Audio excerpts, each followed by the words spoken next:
Kalau semua tenaga pengajar dan kumpulan profesional yang ada di universiti memikirkan tentang kesombongan dia untuk kekal dalam dunia ilmu dia, kita akan membunuh lebih banyak anak-anak kita yang kemudian mendapat ilmu yang tak relevan dengan keperluan pekerjaan. Dan kita akan terus ada masalah politeknik. Saya sentiasa mengkritik politeknik dengan membuat kenyataan yang mengelirukan rakyat Malaysia. Dengan mengatakan lulusan politeknik Malaysia 90% dapat kerja. Tanpa menyatakan dengan jujur, 90% yang dapat kerja itu sebenarnya peratusan yang bekerja dalam bidang kelulusan mereka amat rendah. Ancaman paling besar untuk kita sekarang, sistem pendidikan yang disediakan oleh negara ni mungkin tak relevan. Merugikan satu adalah masa anak kita belajar. Yang kedua adalah merugikan hutang kita. Akan timbul apa yang dipanggil sebagai kerugian. Ini kita kena terima. Pendidikan ni, kalau dulu orang sebut ilmu. Ilmu dah lama kita tak brainwash. Kita tak mau kaji. Bila sebut ilmu je kita kata hormati. Ini ilmu. Menjadikan kita taksub dan membiarkan universiti mengendalikan sendiri konsep keilmuan dia. Tapi sekarang kita kena ingat.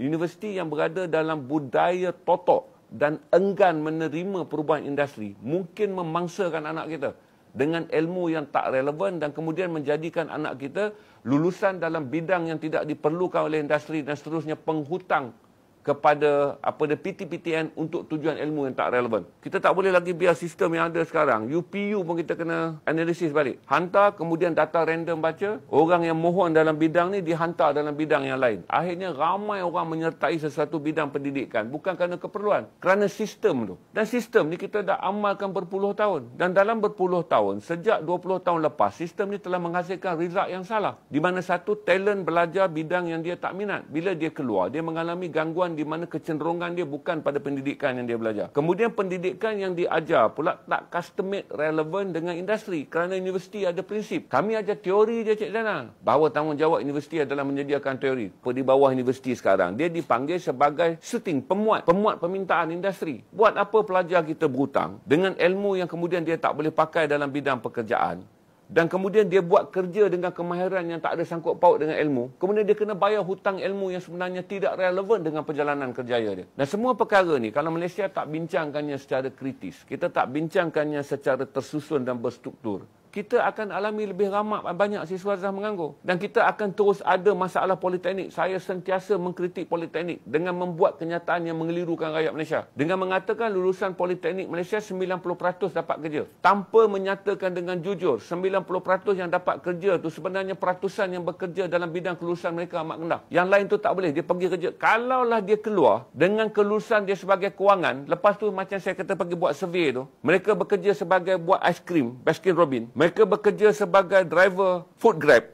Mereka bekerja sebagai event management yang gaji dia berasaskan gaji hari. Tak ada kena-mengena dengan bidang kewangan yang mereka pelajari. Itu bukan cara kita nak mengatakan bahawa mereka ada demand pekerjaan. Malaysia kena berhenti, saya tak kata menipu. Malaysia kena berhenti daripada membuat kenyataan yang mengelirukan masyarakat. Ini first kita kena baiki dalam sistem pendidikan. Universiti jangan sesekali boleh bawa mislead. Mislead ni dalam istilah yang lain buat orang salah faham. Kemungkinan di belakangnya apa yang dipanggil pembohongan. Di mana kita nak juga orang belajar benda yang sama, maka kita kata 90% lulusan dapat kerja. Tapi waktu yang sama kita kata permohonan untuk masuk ke sekolah-sekolah politek, ke institut kemahiran menjatuh dengan merudum. Kita terus berbohong dan memberi maklumat yang salah pada masyarakat. Kemudian waktu yang sama kita heran kenapa pelajar tak mau menyambung pendidikan dalam bidang diploma. Jawapannya senang, kerana pelajar telah melihat rakan-rakan mereka, kakak-kakak mereka yang pulang ke dalam pasaran kerja tak mendapat pekerjaan setelah mendapat kelulusan daripada politek ataupun diploma. Kemudian kembali bekerja dalam bidang yang lulusan SPM. Ini semua kalau kita tak bincangkan dan pihak macam politeknik tak mau terima hakikat ni dan terus hidup dengan budaya apa yang dipanggil ahli akademik, tenaga pengajar. Kalau universiti tak mau terima budaya ni, intelektual masih lagi hidup dengan sombong akademia, dia mengatakan kami ajar teori. Hancur negara ni. Tempo dan juga nada suara saya akan semakin keras dan semakin keras kerana saya melihat akibat yang akan menakutkan. Dan saya melahirkan kebimbangan saya. Katalah mentaliti orang yang hidup dalam budaya selesa. Ahli akademik nak hidup dalam budaya selesa kerana itu ilmu dia. Dia tak peduli apa berlaku dekat industri. Kalau semua tenaga pengajar dan kumpulan profesional yang ada di universiti memikirkan tentang kesombongan dia untuk kekal dalam dunia ilmu dia, kita akan membunuh lebih banyak anak-anak kita yang kemudian mendapat ilmu yang tak relevan dengan keperluan pekerjaan. Sebab tu saya kata nada saya hari ini keras. Saya tak boleh cakap dalam low note. Kerana kalau kita biar benda ni berterusan tuan-tuan, anak-anak kita akan hidup dalam kemusnahan kerana institusi pendidikan tinggi tak mau berubah.